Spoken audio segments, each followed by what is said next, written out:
کہ جب اللہ تعالیٰ نے خواب میں ان کو بتلایا کہ بیٹے کو قربان کر دیجیے، تو انبیاء کرام کے خواب تو سچے ہوتے ہیں، اس لیے وہ اٹھے اور انہوں نے نیت کر دی۔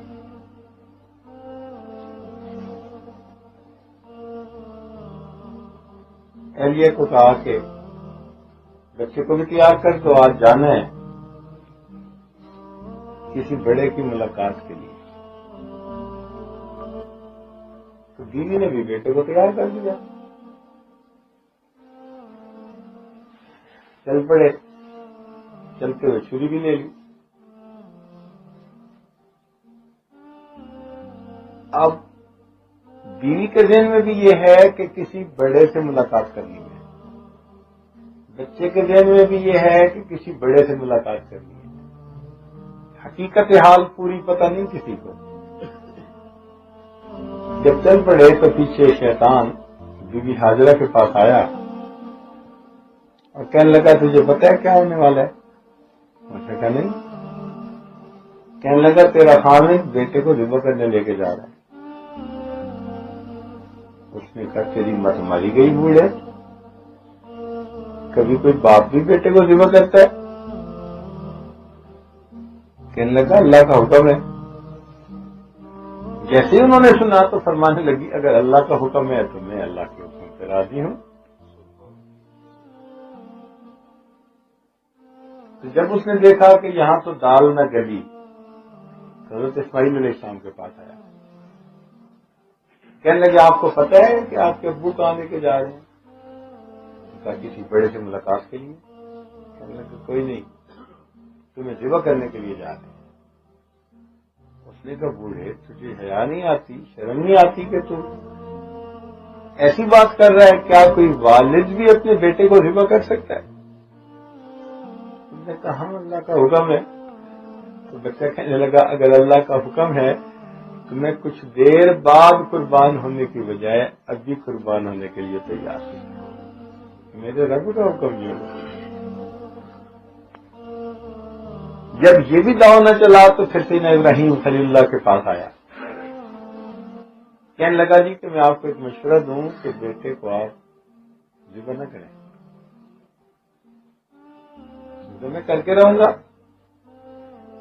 کہنے لگا دیکھو قابیل نے حابیل کو جو قتل کیا تھا اس کا تذکرہ اب تک موجود ہے، کیسی بدنامی ہوئی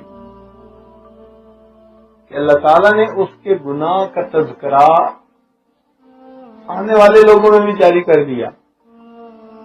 تو آپ کے بیٹے کو اس طرح ذبح کریں گے تو ایسا نہ ہو کہ تمہاری بھی بدنامی ہو جائے۔ انہوں نے کہا بدبخت تو مجھے شیطان نظر آتا ہے، میرے اس قربانی میں اور اس قتل کرنے میں کوئی مناسبت ہی نہیں ہے، اس لیے کہ اس بھائی نے دوسرے کو قتل کیا تھا نفسانی خواہش کی خاطر، اور میں بیٹے کو ذبح کروں گا اللہ کی رضا کی خاطر۔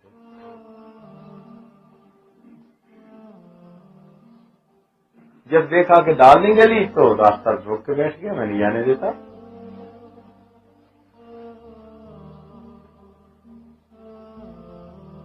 تو اپنی طرف سے تو شیطان نے پوری کوشش کی، اللہ تعالیٰ نے محفوظ فرمایا۔ یہی وہ جمرات ہیں جو حج کے موقع پر پتھر مارے جاتے ہیں، اس کی یاد تازہ کی جاتی ہے۔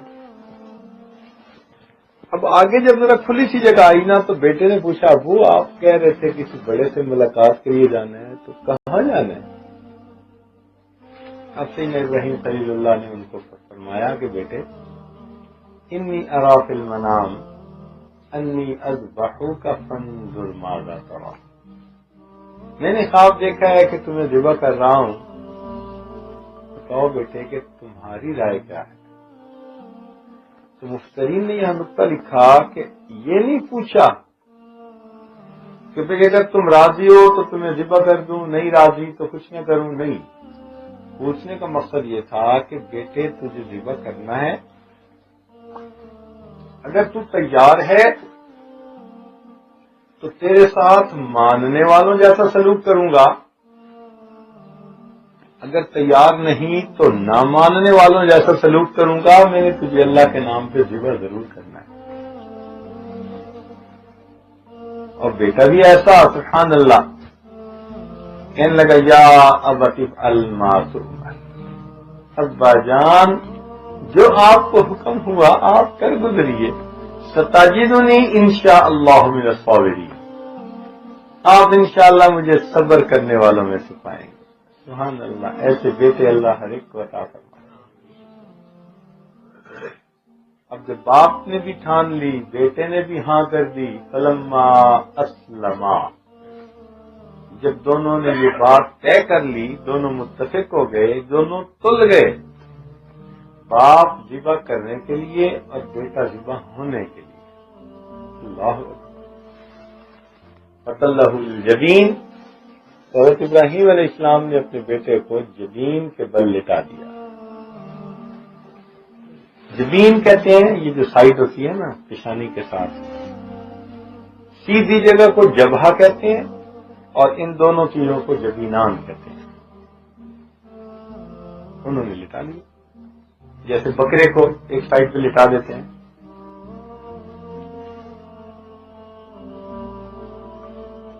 ایسے میں حضرت اسماعیل علیہ السلام نے عرض کیا، کتابوں میں لکھا ہے کہ ابا جان میں چھوٹا ہوں،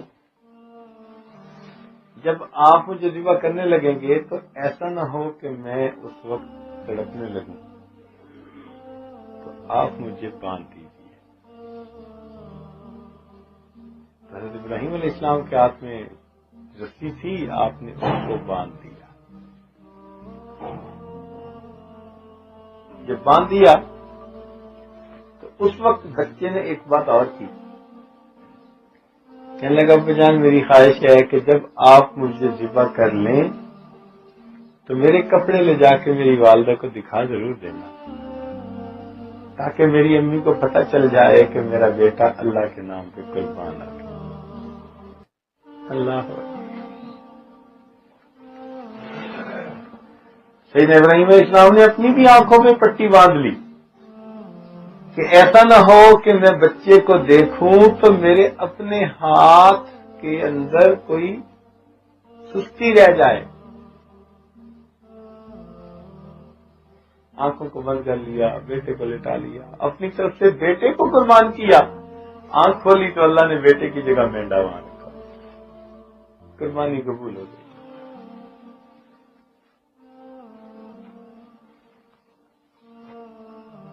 تو گویا سال کی ابتدا قربانی سے شروع ہوئی اور سال کا اختتام کس پر ہوا؟ قربانی پر۔ فرق اتنا ہے کہ ابتدا جو ہوئی محرم میں وہ ذاتی قربانی سے ہوئی، اپنی جانی قربانی، اور ذی الحجہ پر جو اختتام ہوا تو وہ اولاد کی قربانی۔